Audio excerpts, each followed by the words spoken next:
প্রধান উপদেষ্টা ড মোহাম্মদ ইউনূসের চীন সফরকে ঘিরে তিস্তাপাড়ের মানুষের মনে আশা জাগছে। স্থানীয়দের মতে ড মোহাম্মদ ইউনূসের হাত ধরে তিস্তা মহাপরিকল্পনা স্বপ্ন থেকে বাস্তবে রূপ নিতে পারে। আর এটাই সত্যি হলে বর্ষা মৌসুমে আর বাংলাদেশ নয়, ভারতই ডুববে। তিস্তা পরিকল্পনা আসলে এই প্রকল্পে নদীতে কী ধরনের কাজ করা হবে, কবে শুরু হবে, কতদিন লাগবে শেষ হতে, কত টাকা লাগবে ও কতটা লাভবান হবে বাংলাদেশ, এ সকল বিষয়ের বিস্তারিত থাকছে জীবনের কথার এই পর্বে। বিগত ১৫ বছরে শেখ হাসিনার শাসনামলে ভারত তার চাহিদার সবকিছুই নিয়েছে বাংলাদেশ থেকে, কিন্তু বাংলাদেশের কোনো ন্যায্য দাবি পূরণ করেনি। এর অন্যতম কারণ হচ্ছে তিস্তার ন্যায্য পানি বন্টন চুক্তি। এ ব্যাপারে চুক্তির খসড়া চূড়ান্ত হয়েছিল ২০১২ সালে, কিন্তু তা স্বাক্ষর হয়নি। দীর্ঘদিন থেকে করব বলে আশ্বাসের মূলা ঝুলিয়ে রেখেছে ভারত। ভারতের সাথে তিস্তার পানি বন্টন চুক্তিটি ১৩ বছর ধরে ঝুলে আছে। শুকনো মৌসুমে তিস্তার অববাহিকা মরুভূমিতে রূপ নেয়। অন্যদিকে বন্যা বা আগাম বন্যার কারণে লাখো কৃষকের ফসল তলিয়ে নষ্ট হয়। বর্ষার সময় ভারত তার অঞ্চলকে ভয়াবহ বন্যার হাত থেকে রক্ষা করার জন্য গজলডোবা বাঁধের সব গেট একবারে খুলে দেয়। তাতে তিস্তাপাড়ের সবকিছু অথই পানিতে তলিয়ে যায়। এমনই পরিস্থিতিতে তিস্তাপাড়ের মানুষের ঘোর অন্ধকার দূর করে ভাগ্য উন্নয়নের জন্য এগিয়ে আসে বন্ধু দেশ চীন। দেশটি তিস্তা মহাপরিকল্পনা প্রণয়ন করে তা বাস্তবায়ন করে দেওয়ার প্রস্তাব দেয় ২০২২ সালে। প্রকল্প বাস্তবায়নে নির্ধারিত ব্যয় ধরা হয় প্রায় ৮.৫ হাজার কোটি টাকা। তারও সমুদায় অর্থ ঋণ হিসেবে দেওয়ার আনুষ্ঠানিক সম্মতি দেয় চীনের একটি ব্যাংক। মহাপরিকল্পনা বাস্তবায়ন হলে পাল্টে যাবে উত্তরের অর্থনীতির চেহারা। তাই অধীর আগ্রহে অপেক্ষা করছেন এ অঞ্চলের মানুষ। এ সফরে যেন তিস্তা মহাপরিকল্পনা নিয়ে সিদ্ধান্ত হয়। তিস্তা মহাপরিকল্পনা নিয়ে ৯ থেকে ১৩ মার্চ তিস্তাপাড়ে জেলা রংপুর, লালমনিরহাট, কুড়িগ্রাম, গাইবান্ধা, রংপুর ও নীলফামারীতে পৃথক গণশুনানি ও মতবিনিময় সভা করে পাওয়ার চায়না কোম্পানির কান্ট্রি ম্যানেজার হানকুন। তিস্তা ঘিরে মহাপরিকল্পনা প্রকল্পটির নাম দেওয়া হয়েছে তিস্তা নদীর সমন্বিত ব্যবস্থাপনা ও পুনরুদ্ধার প্রকল্প। প্রকল্পে রয়েছে নদী তীর সংরক্ষণ ও মেরামত করা হবে ১১০ কিলোমিটার, নদী ড্রেসিং করা হবে ১১০ কিলোমিটার, ১৩ কোটি ৩০ লাখ ঘনমিটার, বাঁধ নির্মাণ ও মেরামত করা হবে ২২,৪৩০ মিটার, ৬৭টি গ্রোয়েন ও স্পার বাঁধ নির্মাণ ও মেরামত করা হবে। বাঁধের ওপর রাস্তা নির্মাণ করা হবে ২২,৪৩০ মিটার এবং ভূমি পুনরুদ্ধার করা হবে ১৭১ বর্গ কিলোমিটার। প্রকল্পটি সম্পূর্ণ করতে সময় লাগবে কাজ শুরু থেকে পরবর্তী ৫ বছর। নদীর ডান বাম উভয় তীর ঘেঁষে ২২০ কিলোমিটার দীর্ঘ উঁচু গাইডবাঁধ, রিভার ড্রাইভ, হোটেল, মোটেল, রেস্তোরাঁ, পর্যটন কেন্দ্র, ১৫০ মেগাওয়াট সৌর বিদ্যুৎ কেন্দ্র, শিল্প কারখানা, ইপিজেড, ইকোনমিক জোন, কয়েক লাখ হেক্টর কৃষি জমি উদ্ধার, বনায়ন ইত্যাদি। তাতে প্রায় ৮ থেকে ১০ লাখ মানুষের কর্মসংস্থান হবে। পাল্টে যাবে তিস্তাপাড়ের মানুষজনের জীবনমান। তিস্তাকে ঘিরে মহাপরিকল্পনার অংশ হিসেবে পূর্ব চীনের জিয়াংশু প্রদেশের সুকিয়ান সিটির আদলে তিস্তার দুই পাড়ে পরিকল্পিত স্যাটেলাইট শহর গড়ে তোলার কথা জানায় চীন। এই পরিকল্পনা অনুযায়ী তিস্তা নদী খনন ও শাসন, ভাঙ্গন প্রতিরোধ ব্যবস্থা, আধুনিক কৃষি সেচ ব্যবস্থা, মাছ চাষ প্রকল্প, পর্যটন কেন্দ্র স্থাপন করা হবে।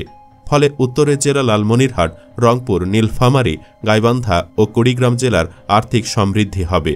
আরেকটি বিষয়, তিস্তা প্রকল্প বাস্তবায়ন হলে ভারতের অতিরিক্ত পানির আর প্রয়োজন পড়বে না বাংলাদেশের, কারণ তিস্তা নদীর গভীরতা প্রায় ১০ মিটার বৃদ্ধি পাবে। ফলে বন্যায় ভাসবে না গ্রামগঞ্জ, জনপদ। উপরন্তু সারা বছর নৌ চলাচলের মতো পানি সংরক্ষিত থাকবে। এ প্রকল্প বাস্তবায়িত হলে এলাকায় বহু কলকারখানা তৈরি হবে এবং ৫০,০০০ মানুষ নদী ভাঙ্গনের হাত থেকে রক্ষা পাবে। জানা গেছে, তিস্তা মহাপরিকল্পনা বাস্তবায়নের জন্য ২০১৬ সালের ২৮ সেপ্টেম্বর বাংলাদেশ পানি উন্নয়ন বোর্ড এবং পাওয়ার চায়নার মধ্যে একটি নন বাইন্ডিং সমঝোতা স্মারক স্বাক্ষরিত হয়। পুনরুদ্ধারকৃত জমিতে অর্থনৈতিক অঞ্চল, আধুনিক স্যাটেলাইট শহর, পাওয়ার প্ল্যান্ট, ক্ষতিগ্রস্তদের পুনর্বাসন ব্যবস্থা, উন্নত কৃষি ব্যবস্থা ইত্যাদি প্রতিষ্ঠিত হবে। তিস্তা বাঁচাও নদী বাঁচাও আন্দোলন সংগ্রাম পরিষদের সভাপতি নজরুল ইসলাম হক্কানি বলেন, আমরা তিস্তাপাড়ের লাখ লাখ মানুষ আশা করছি প্রধান উপদেষ্টা চীন সফরে তিস্তা মহাপরিকল্পনার বিষয়টি তুলবেন। মহাপরিকল্পনা বাস্তবায়নে কার্যকর ব্যবস্থা নেবেন এ অপেক্ষায় রয়েছি। তিস্তা মহাপরিকল্পনা বাস্তবায়নে চীন এগিয়ে গেলেও ভারতের পক্ষ থেকে বাধা আসে। ফলে ঝুলে যায় এই উদ্যোগ। ক্ষমতাচ্যুত হওয়ার ঠিক ১ মাস আগে গত ৮ জুলাই বেইজিং সফরে যান তৎকালীন প্রধানমন্ত্রী শেখ হাসিনা। 11 জুলাই সফর শেষ করার কথা থাকলেও একদিন আগেই দেশে ফেরেন তিনি। সফরে 21টি সমঝোতা স্মারক সই হয়। ওই সফরের আগে ধারণা করা হচ্ছিল তিস্তা প্রকল্প, রোহিঙ্গা সমস্যা, বাণিজ্য, বিনিয়োগ এবং অর্থনৈতিক সংকট সমাধানের বিষয়ে চীনের ঋণ পেতে আলোচনা হবে। কিন্তু সফরের শেষে দুদেশের দিক থেকে যে যৌথ বিবৃতি প্রকাশিত হয় সেখানে তিস্তা মহাপরিকল্পনা নিয়ে কোনো কথা ছিল না। বাণিজ্য, বিনিয়োগ কিংবা অবকাঠামো উন্নয়নের ক্ষেত্রে চীনের দিক থেকে বড় কোনো প্রতিশ্রুতিও দেখা যায়নি। প্রধান উপদেষ্টা অধ্যাপক ডক্টর মোহাম্মদ ইউনূসের এই সফরে তিস্তা মহাপরিকল্পনা বাস্তবায়নে জট খুলতে পারে বলে আশা করা হচ্ছে। বছরের বেশিরভাগ সময় আমরা দেখি তিস্তার চর যখন নদীটি পরিণত হয় এক সংকীর্ণ নালায় এবং চারপাশে তৈরি হয় মরুভূমির মতো শুকনা চরের বিস্তৃতি। তবে বাকি সময়টি আমরা আতঙ্কে থাকি তিস্তার ভাঙ্গন যে কখন আমাদের ঘরবাড়ি, ফসল আর জীবনকে গ্রাস করবে। বাংলাদেশ অংশে তিস্তা একটি খরস্রোতা নদীর পানি সংকট এবং ভাঙ্গনের প্রকোপে খুব কম সময়ে তিস্তা স্বাভাবিক অবস্থায় থাকে। নদীটি বছরের একটি অংশে তীব্র স্রোতে ভেসে যায় আর অন্য সময়ে শীর্ণ ধারায় রূপান্তরিত হয়। তাই তিস্তাপাড়ের মানুষের জন্য তিস্তা মহাপরিকল্পনা কেবল একটি উন্নয়ন পরিকল্পনা নয়, এটি তাদের টিকে থাকার লড়াইয়ের এক প্রতীক। তিস্তার প্রাকৃতিক বৈচিত্র্য এবং এর দ্বারা সৃষ্ট চ্যালেঞ্জগুলোর কারণে এই মহাপরিকল্পনা আজ প্রজন্মের পর প্রজন্মের প্রাণের দাবিতে পরিণত হয়েছে। তিস্তা মহাপরিকল্পনা 4টি মূল উদ্দেশ্য নিয়ে গঠিত, যা তিস্তাপাড়ের মানুষের স্বপ্ন ও প্রত্যাশাকে ধারণ করে। প্রথমত, বন্যা পরিস্থিতি প্রশমনের জন্য তিস্তার পানি সুষ্ঠু ব্যবস্থাপনা নিশ্চিত করা, যা বর্ষাকালে ভয়াবহ বন্যার হাত থেকে রক্ষা করবে।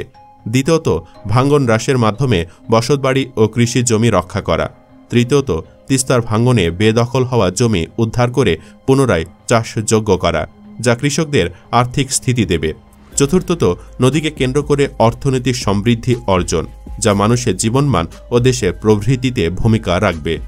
তিস্তাপাড়ের মানুষের প্রধান দুঃখ হল তিস্তার ভাঙ্গন, যা দীর্ঘদিন ধরে সুনির্দিষ্ট মহাপরিকল্পনার অভাবে বেড়েছে। এই ভাঙ্গন বসতবাড়ি, কৃষিজমি ও অবকাঠামোর ক্ষতির পাশাপাশি জনজীবনে আতঙ্ক সৃষ্টি করছে। তিস্তার সমস্যা অনেকটাই চীনের এককালের দুঃখ হোয়াংহো নদীর সঙ্গে তুলনীয়। চীন সরকার পরিকল্পিত ড্রেজিং ও নদী শাসন ব্যবস্থা গ্রহণ করে হোয়াংহোকে কৃষকদের জন্য এক আশীর্বাদে পরিণত করেছে। তিস্তায়ও একইভাবে মহাপরিকল্পনার বাস্তবায়ন অত্যন্ত প্রয়োজন, যা কেবল ভাঙ্গন ও বন্যা থেকে সুরক্ষা দেবে না, বরং কৃষি, মৎস্য, যোগাযোগ এবং পর্যটনের মতো শিল্প খাতে নতুন অর্থনৈতিক সম্ভাবনার দ্বার উন্মোচন করবে। পদ্মা সেতু চালু হওয়ার প্রেক্ষিতে দেশের সমগ্র দক্ষিণ অঞ্চলের মানুষের ভাগ্য উন্নয়নের যেমন যাত্রা শুরু হয়েছে, তেমনি হবে তিস্তা মহাপরিকল্পনা বাস্তবায়ন হলে বৃহত্তর রংপুরবাসীর, কারণ সেখানে ব্যাপক উন্নতির পথ সৃষ্টি হবে। ফলে দারিদ্র্য, মঙ্গা, বেকারত্ব ও মরুবিস্তার প্রক্রিয়া স্থায়ীভাবে দূর হবে। দেশের আঞ্চলিক বৈষম্যও দূর হবে। তাই প্রকল্পটি দ্রুত বাস্তবায়নের জন্য সংশ্লিষ্ট এলাকার অসংখ্য মানুষ বহু মিছিল, মিটিং, মানববন্ধন করেছে। দেশের প্রখ্যাত পানি বিশেষজ্ঞ ডক্টর আইনুন নিশাত বিবিসিকে এক সাক্ষাৎকারে বলেন, ভারতের যা নেওয়ার দরকার তার সবকিছু নিয়েছে, আমরা তা দিয়ে দিয়েছি অবলীলাক্রমে। ফলে ভারতের এখন আর কোনো গরজ নেই তিস্তা চুক্তির ব্যাপারে। এই অবস্থায় চীনের প্রস্তাবিত তিস্তা মহাপরিকল্পনা বাস্তবায়ন করা ছাড়া কোনো বিকল্প নেই। উত্তরবঙ্গ তথা গোটা দেশের প্রাণের দাবি ডক্টর ইউনূসের এবারের সফরে তিস্তা মহাপরিকল্পনার কাজ শুরুর স্বাক্ষর হয়ে যাক। আপনি কি বলেন দর্শক? আমাদের সাথে একমত হলে কমেন্টে হ্যাঁ একমত, দ্বিমত হলে না লিখে জানিয়ে দিন আপনার মতামত। জানাতে ভুলবেন না কেমন লাগলো ভিডিওটি। ভালো লাগলে লাইক, শেয়ার ও চ্যানেলটি সাবস্ক্রাইব করুন। ধন্যবাদ।